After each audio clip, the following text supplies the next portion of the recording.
Bonjour, ceci est une présentation du SSI, Merlin Gérard. Je vais vous accompagner durant toute cette formation pour vous former sur les systèmes de sécurité incendie. Le premier cours sera simple, présentation du SSI, de ses organes et de ses portes qu'on fait. Ici, vous êtes en présence d'un alarme sur la zone 4, DM, salle de réunion.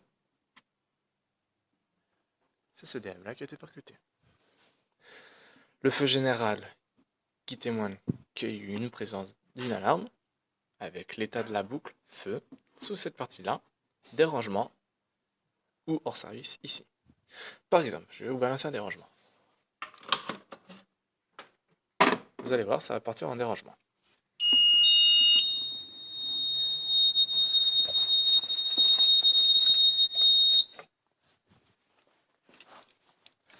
Alors, j'ai fait esprit d'enlever une tête et vous pouvez voir que la zone clignote. Le jaune clignotant annonce un dérangement sur votre zone. Le jaune fixe une mise hors service ou une mise en test. Là, vous serez en présence parce que, comme vous pouvez voir, vous n'avez pas la tête. Souvent, dans les ERP, certains peuvent enlever les têtes ou alors les désactiver.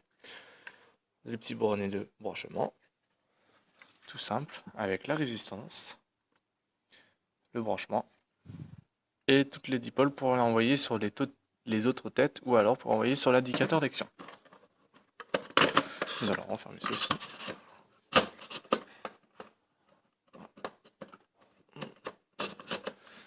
Voilà. Bon. Hop là, c'est bon, c'est remis. Alors l'état de la boucle va partir. Voilà. Quand vous avez un signal, ça veut dire que l'état de la boucle est remise.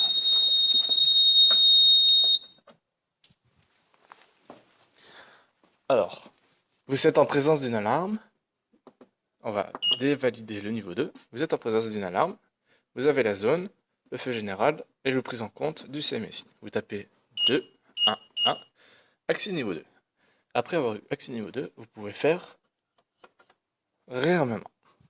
La touche réarmement s'effectue ici, le 4 clavier. Toute cette partie, si vous pouvez voir, elle est délimitée par un tracé. Toute cette partie-là est utilisateur niveau 2. Cette partie-là est utilisateur niveau 1. Niveau 1. Tout ça là, c'est pour le niveau 1. Et toute cette partie-là, c'est pour le niveau 2. On fait réarmement. Et si normalement, si j'ai pas fait le con, le DM ne devra pas repercuter. Alors, toujours à savoir, quand vous avez un bâtiment et vous êtes devant le type SSI, si en cas il y a une présence de fumée, vous pouvez enclencher les deux prises en compte. Ça s'appelle les prises en compte, c'est le CMSI. Voilà, CMSI, UGA, unité de gestion d'alarme, les zones et l'analogie de la centrale. Niveau 2. Et voilà.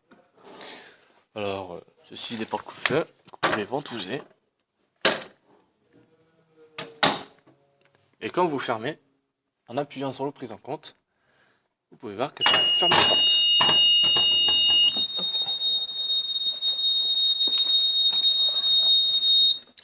Alors, un double sonore, parce qu'ici vous avez le report de synthèse.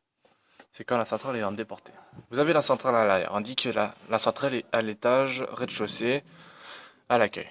Et là, vous êtes dans une chambre d'animateur ou de surveillant, vous devez avoir le report de synthèse avec dérangement, feu général, évacuation générale, alarme restreinte et veille restreinte. L'alarme restreinte, c'est quand ça passe sur la veille restreinte. Quand vous faites longtemps, vous avez des tests. Ça s'appelle un test lampe. Ici, la partie où les zones vont s'afficher en alarme. Et ça, c'est l'analogie, c'est pour savoir qu'est-ce qui part en alarme, la zone 4, la zone 3, la zone 2 et ou la zone 1. Voilà, feu général, évacuation générale, la partie UGA, la partie normale. Voilà, le petit tableau électrique. Hein. Ici, tous les matins, si vous devez être dans un ERP en travaillant en sécurité incendie, vous devez faire le test signal sonore. Le test signal sonore s'effectue par ce bouton ici. On va faire rien maintenant. Et vous faites test signal sonore. Ceci est à but de veiller et que toutes les lampes n'ont pas claqué durant et que tout fonctionne bien.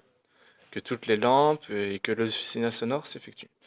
Ici, vous avez ce que j'ai mis aujourd'hui pour vous indiquer quelle zone va partir en alarme et savoir le repérer sur le panneau pédagogique.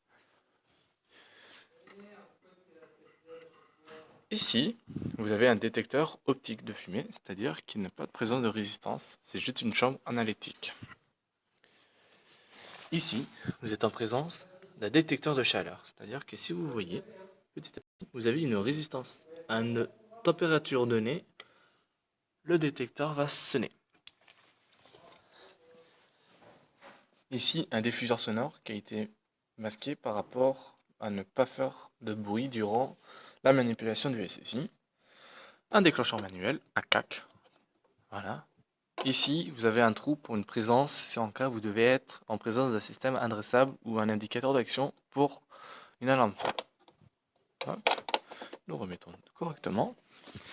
Et ici, notre petit chéri, comme on nous appelle, l'indicateur d'action, qui est relié au déclencheur manuel.